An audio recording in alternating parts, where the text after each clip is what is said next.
नमस्कार सर्व पालकांना माझा नमस्कार। ज्याची आपण आतुरतेने वाट पाहत होतात ते आरटीचा रिझल्ट इथे लागलेला आहे। आपल्या विद्यार्थ्याचा नंबर लागला का नाही लागणार असे बऱ्याच लोकांचे प्रश्न आहे।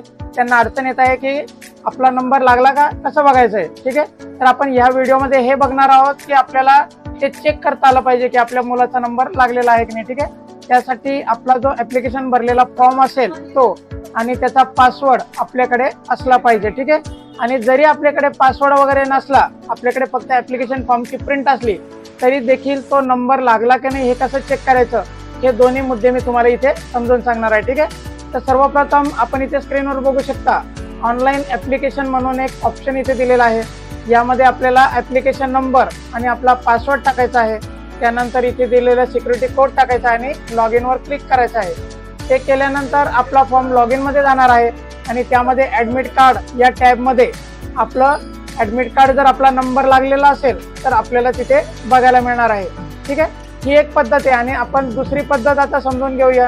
त्यामध्ये आपण या होम बटनावर गेल्यानंतर आपण मूळ पदावर येणार आहोत आणि त्यामध्ये जर आपण खाली गेला तिथे तर त्यामध्ये आपल्याला अर्जाची स्थिती असं ऑप्शन देण्यात आलेलं आहे। म्हणजे ऍप्लिकेशन वाईज डिटेल्स आपण इथे बघू शकतो। त्यामध्ये आपण क्लिक केल्यानंतर आपल्या समोर एक ऍप्लिकेशन नंबर म्हणून टॅब ओपन होईल। इथे आपण ऍप्लिकेशन नंबर विद्यार्थ्याचा टाकला आणि त्याला गो म्हटलं की आपल्या विद्यार्थ्याची स्थिती जी काही आहे ती नंबर लागला का नाही लागला ते आपल्याला इथे दाखवणार आहे। आपल्या विद्यार्थ्याचं नाव दिसणार आहे।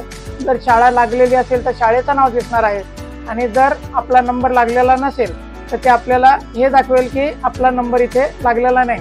ठीक आहे, तर याप्रमाणे दोन्ही मार्गांनी आपण चेक करू शकता की आपल्या विद्यार्थ्याचा नंबर लागला का नाही लागला।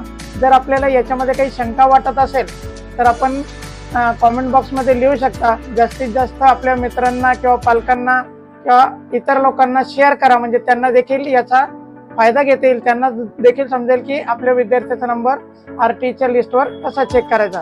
ठीक आहे, जर इथे सर्व्हरच्या क्षमतेपेक्षा जास्त जर लोड असला तर पोर्टल स्लो होत असतं, त्याच्यामुळे घाबरून जाण्याचं काही कारण नाही। त्यात देखील आपल्याला थोड्या वेळाने आपण चेक केल्यानंतर आपल्याला हे बघायला मिळणार आहे। ठीक आहे, तर याच प्रकारची माहिती मी माझ्या चॅनलवर देत असतो। एज्युकेशन आणि जॉब बद्दल आपल्याला जी काही माहिती हवी असेल ती आपण माझ्या चॅनलवर जाऊन बघू शकता आणि याच प्रकारच्या माहितीसाठी माझ्या चॅनलला सबस्क्राईब करा, जेणेकरून आपल्यापर्यंत योग्य अचूक माहिती मिळत राहील। ठीक आहे, धन्यवाद।